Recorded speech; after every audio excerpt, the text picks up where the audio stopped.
नमस्ते पेरेंट्स।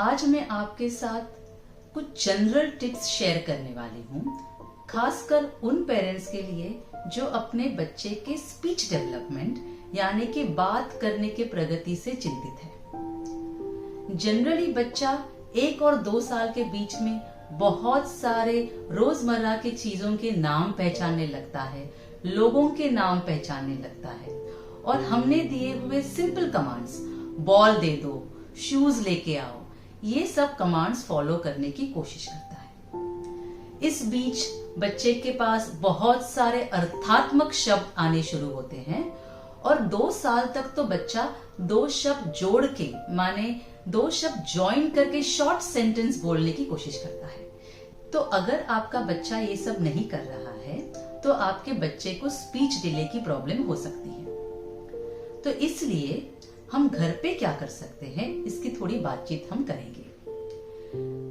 मैं 3 पॉइंट्स के बारे में बात करूंगी।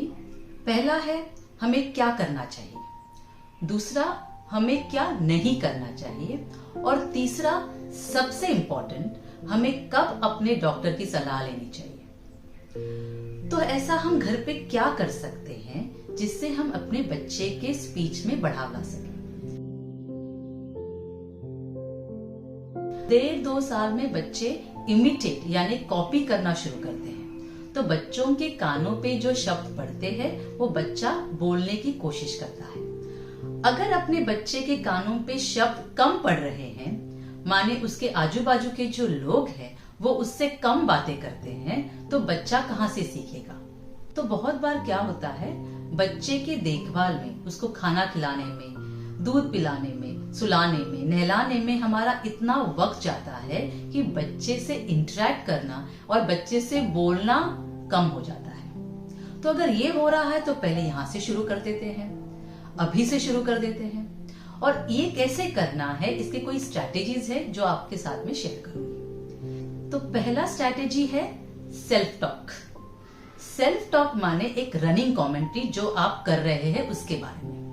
तो अगर आप आपके बच्चे को खाना खिला रहे हो, दाल खिचड़ी और दही खिला रहे हो, तो खाना खिलाते खिलाते उससे बात करोगे, देखो स्पून से मैं कैसे इस खिचड़ी को बोल में डालती हूँ, अब इसमें दही मिक्स करती हूँ और फिर ये स्पून से यश के मुंह में जाएगा, यश मुंह खोलेगा एंड यम। सो इस तरह जब भी आप सेल्फ टॉक करते हो तब आपके शब्द और आपके एक्शंस साथ साथ चलने चाहिए। दूसरा स्ट्रैटेजी होता है पैरेलल टॉक। यहाँ पे हम कमेंट्री करते हैं वो बच्चा कर रहा है उसके ऊपर। तो अगर आपका बच्चा कार से खेल रहा है तो आप बोलोगे, देखो यश, देखो कार से खेल रहा है, ये रेड कलर की कार कितनी फास्ट है, अभी जाके वो टेबल से टकराई। तो ये जो बातें होती है जब भी हम सेल्फ टॉक करें या पैरेलल टॉक करें, हमें बड़े ही ड्रामेटिक वे में करनी है। हमारे चेहरे के हाव भाव, फेशियल एक्सप्रेशंस बहुत बदलने हैं, तो बच्चा अपने आप आपके फेस की तरफ खींचे आता है और आपकी तरफ ध्यान देता है, आपको कॉपी करने की कोशिश करता है। तीसरा स्ट्रैटेजी है मॉडलिंग। मॉडलिंग माने जो आपको बच्चे से सुनना है वो शब्द क्या बोलना है और कैसे बोलना है, ये बच्चे को दिखाना है, बोल के दिखाना है। कभी कभार क्या होता है, अगर बच्चा बोलता नहीं है तो पेरेंट्स सोचते हैं कि जब तक ये बॉल नहीं बोलेगा मैं इसको बॉल नहीं देने वाली।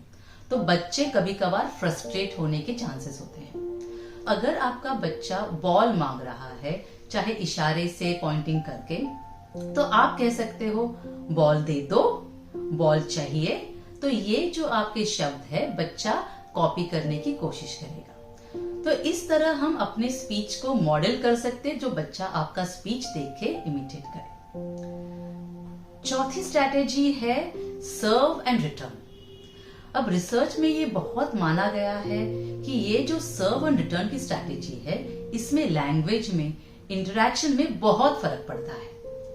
अब इसमें क्या होता है, समझो बच्चे को बॉल चाहिए और वो इशारे से आपको बताता है, तो आप कहोगे अच्छा आपको कार चाहिए, तो बच्चा शायद रोने लगेगा या फिर सर हिलाएगा।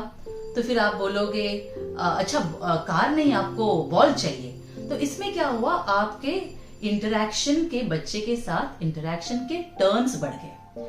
अगर आप उसको पहले झटके में ही बॉल दे देते तो फिर आगे का इंटरेक्शन कम हो जाता है। तो हम इस तरह इंटरेक्शन करने के जो टर्न्स है जितने बढ़ाएंगे उतने बच्चे के लैंग्वेज में और इंटरेक्शन में फर्क पड़ेगा। पांचवा स्ट्रेटेजी क्या है? Communication temptation. इसमें क्या होता है, कई बार जब ये बच्चा बोलता नहीं है तो पेरेंट्स उसको जो चाहिए उसके बिना मांगे ही लाके देते हैं। तो इसमें बच्चे को बोलने की जरूरत ही नहीं पड़ती है, ना कुछ इशारे करने की जरूरत पड़ती है, क्योंकि जो चाहिए वो बिना मांगे बिना इशारे करे मिल जाता है। तो कम्युनिकेशन टेम्पटेशन में जो चीज बच्चे को चाहिए वो हम बच्चे के थोड़े से दूर, उसको दिख रहा है मगर उसका हाथ नहीं पहुंच रहा है। तो इसमें बच्चा आपको आपके पास आके ये मांगने की कोशिश करता है।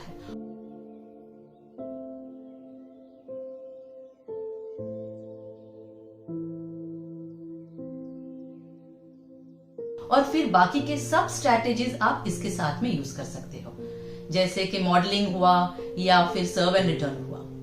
तो ये सब स्ट्रैटेजीज हम घर पे ट्राई करेंगे और देखेंगे कि अपने बच्चे के स्पीच में कुछ बढ़ाव आ रहा है या नहीं। अभी हम बात करते हैं हमें क्या नहीं करना चाहिए। ये जो मोबाइल या टैबलेट है वो हमको बच्चों को नहीं दिखाना चाहिए या बहुत ही कम दिखाना चाहिए। फिलहाल तो 2 साल के कम उम्र बच्चों को तो मोबाइल का एक्सपोजर होना ही नहीं चाहिए। मोबाइल से क्या होता है, बच्चे एक तरफा देखते रहते हैं, तो उसमें ना बच्चों को मोबाइल से बात करने की जरूरत पड़ती है, ना बच्चों को मोबाइल से खेलने की जरूरत पड़ती है, ये सिर्फ एक तरफा आते रहता है। तो जो हमने स्ट्रैटेजी बताई ये सर्व और रिटर्न वाली, वो तो बच्चे मिस ही कर जाते हैं। तो मोबाइल के एक्सपोजर के कारण छोटे छोटे बच्चों में स्पीच डिले, अटेंशन के प्रॉब्लम्स और बहुत सारे प्रॉब्लम्स हैं। तो 2 साल के अंदर तो बच्चों को मोबाइल का एक्सपोजर 0 होना चाहिए और उसके बाद में बहुत ही लिमिटेड होना चाहिए। अब दूसरा पॉइंट, हमारे भारत में हम बहुत सारे भाषाओं का प्रयोग करते हैं। एक ही घर में हिंदी, मराठी, इंग्लिश, कन्नड़ा होता है।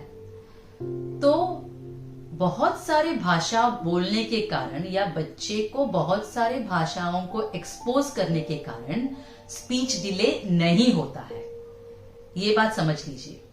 मगर अगर बच्चे का स्पीच पीछे है तो हम ध्यान रखें कि एक भाषा का उपयोग ज्यादातर करें। जैसे कि हमारे जो कीवर्ड्स है, तो हम फैन बोलेंगे, पंखा नहीं बोलेंगे, या फिर पंखा बोलेंगे और फैन नहीं बोलेंगे, तो बच्चा कंफ्यूज कम हो जाता है।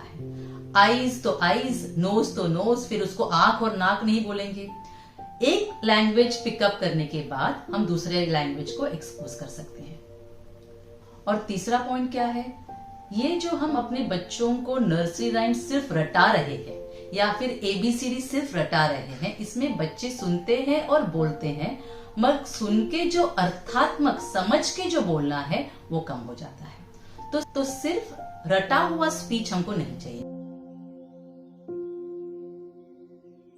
अब हम बात करते हैं हमें कब अपने डॉक्टर की सलाह लेनी है। तो अगर आपका बच्चा 6-8 महीने का हो गया मगर फिर भी आपके पास देख के स्माइल नहीं कर रहा है या आपको पहचान नहीं रहा है, आपको देख के अनदेखा कर रहा है, 10-12 महीने का हो गया, अपने नाम को वो रिस्पॉन्स नहीं देता है, 15 महीने का हो गया, ना कोई इशारे करता है, ना आपने किए हुए इशारे समझता है, जैसे कि बाय बाय या जब भी आप कुछ दिखाते हो वहां पे देखना।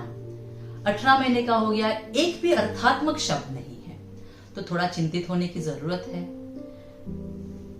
अगर ये कोई लक्षण आपको दिख रहे हैं तो जरूर आपको आपके डॉक्टर की या पीडियाट्रिशियन की सलाह लेने की जरूरत है। जब आपके बच्चे को बुखार आता है तो आप बच्चे को डॉक्टर के पास लेके जाते हो। डॉक्टर बुखार नापते हैं कि थोड़ा सा है या ज्यादा है।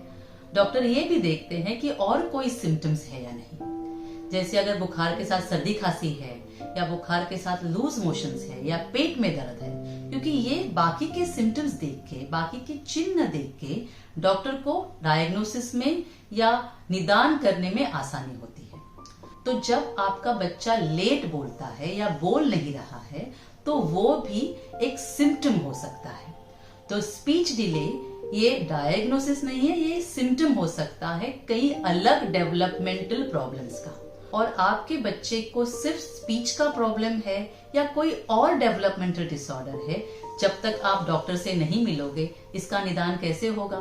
तो जो मैंने पहले ये सब स्ट्रैटेजीज बताए आपको और उससे 15-20 एक महीने में फर्क नहीं पड़ रहा है, तो जरूर आपके डॉक्टर से मिले और ये जान ले कि और कुछ टेस्ट जैसे कि हियरिंग टेस्ट या कोई डेवलपमेंटल असेसमेंट करने की जरूरत है या नहीं।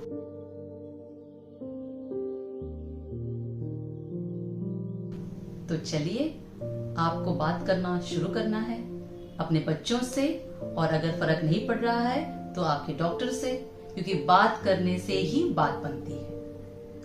धन्यवाद।